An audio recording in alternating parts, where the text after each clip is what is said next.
आज हम इस वीडियो के माध्यम से जानेंगे आने वाले गुप्त नवरात्रों में किए जाने वाले वो सारे पालन और नियम जिनसे आप इन नवरात्रों में की गई पूजा का संपूर्ण फल पा सकते हैं। आने वाली 19 जनवरी से 27 जनवरी तक गुप्त नवरात्रे मनाए जाएंगे।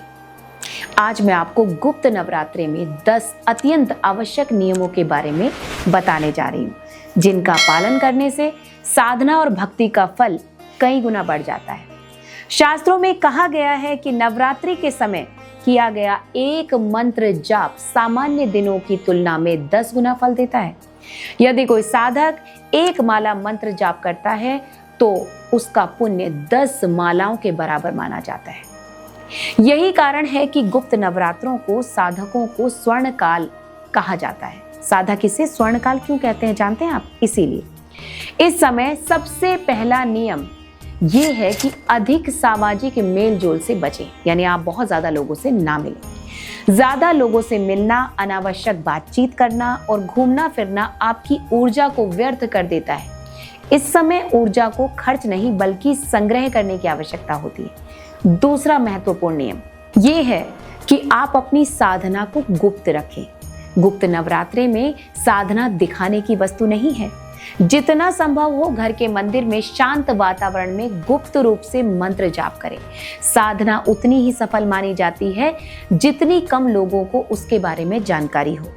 तीसरा नियम ब्रह्मचर्य का पालन।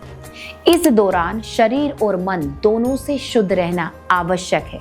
गलत विचारों से दूर रहना है और इंद्रियों पर नियंत्रण रखना है, क्योंकि शुद्ध शरीर और मन में ही दिव्य ऊर्जा स्थिर रूप से रह सकती है।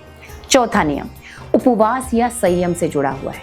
यदि आप पूर्ण उपवास कर सकते हैं तो ये अत्यंत उत्तम है, और यदि ऐसा संभव ना हो तो कम से कम बाहर का खाना, जो जंक फूड, तामसिक भोजन, इनसे तो आपको बचना ही चाहिए। उपवास का उद्देश्य शरीर को इतना पवित्र बनाना है कि माँ दुर्गा की ऊर्जा को धारण कर सके। पांचवा नियम संकल्प के साथ मंत्र जप है।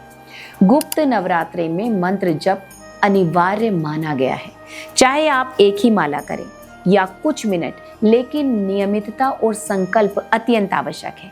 मंत्र में इतनी शक्ति होती है कि वह स्वयं भगवान को भी आकर्षित कर लेता है। छठा नियम सूतक पातक से दूरी बनाए रखना।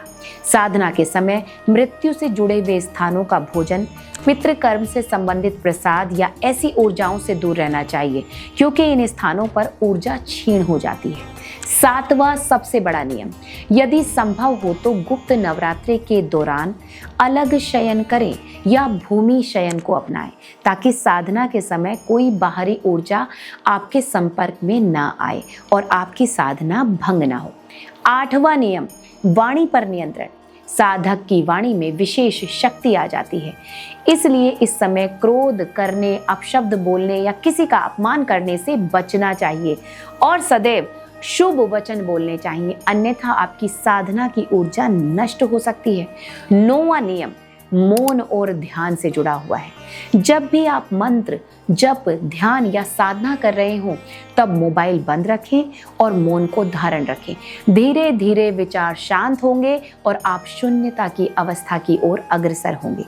10वां और अंतिम नियम स्वच्छता और भक्ति का है। प्रतिदिन स्नान करना है, घर और मंदिर को स्वच्छ रखना है, नियमित रूप से धूप दीप जलाएं, क्योंकि जहां स्वच्छता होती है वहीं माता लक्ष्मी, माता दुर्गा का वास होता है। मैंने गुप्त नवरात्रि की साधना पर अलग से भी वीडियो बनाई है, जिसे आप मेरे चैनल पर अवश्य देखें। मेरा उद्देश्य केवल यही है कि इन गुप्त नवरात्रे में माता रानी की कृपा आप सभी तक पहुंचे, और आप सभी को हृदय से एक बार इस वीडियो को देखने के बाद ये जरूर बोलना है, जय माता दी।